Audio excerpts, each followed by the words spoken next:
Telangana rising 2047 vision document రూపకల్పనపై రేవంత్ సర్కార్ speed పెంచింది.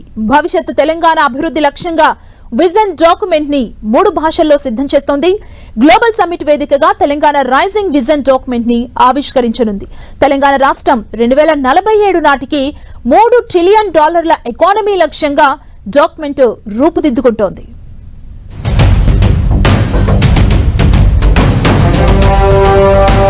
తెలంగాణ రైజింగ్ గ్లోబల్ సమ్మిట్ కు సర్వం సిద్ధం చేస్తోంది తెలంగాణ సర్కార్.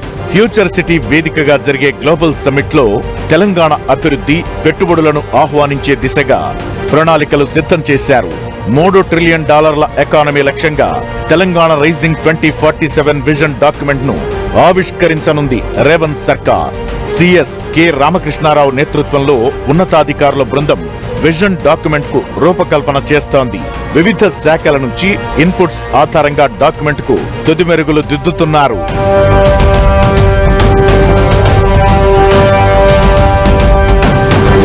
డిసెంబర్ 8-9 తేదీల్లో భారత్ ఫ్యూచర్ సిటీలో గ్లోబల్ సమ్మిట్ ను ప్రతిష్టాత్మకంగా నిర్వహించనుంది తెలంగాణ సర్కార్. ప్రపంచవ్యాప్తంగా సుమారు 1000 మందికి పైగా ప్రతినిధులు గ్లోబల్ సమ్మిట్ కు హాజరు కానున్నారు.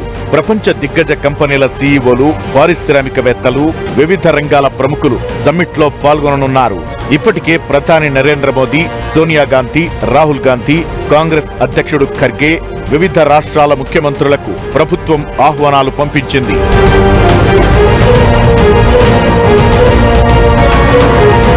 తెలంగాణ రైజింగ్ 2047 విజన్ డాక్యుమెంట్ ను ప్రభుత్వం 3 భాషల్లో రూపొందిస్తోంది. ఇంగ్లీష్, తెలుగు, ఉర్దూ భాషల్లో సిద్ధమవుతున్న ఈ డాక్యుమెంట్ సాఫ్ట్ కాపీలను త్వరలో ప్రభుత్వ వెబ్సైట్లలో అందుబాటులోకి రానున్నాయి. భవిష్యత్తులో భారత్ ఫ్యూచర్ సిటీని ప్రతిబింబించేలా కవర్ పేజీ రూపొందిస్తున్నారు. తెలంగాణను 2047 నాటికి దేశంలోనే నంబర్ 1 రాష్ట్రంగా తీర్చిదిద్దడమే లక్ష్యంగా విజన్ డాక్యుమెంట్ సిద్ధమవుతోంది. యువత, రైతులు, మహిళల సాధికారత ద్వారా $3 ట్రిలియన్ల ఆర్థిక వ్యవస్థ లక్ష్యాన్ని చేరుకునే దిశగా వ్యూహాలు రచిస్తున్నారు. హైదరాబాద్ ను ప్రపంచ స్థాయి ప్రతిభా కేంద్రంగా మార్చేందుకు ఈజ్ ఆఫ్ డూయింగ్ బిజినెస్ తో పాటు ఈజ్ ఆఫ్ అట్రాక్టింగ్ టాలెంట్స్ పై కూడా దృష్టి సారించింది సర్కార్.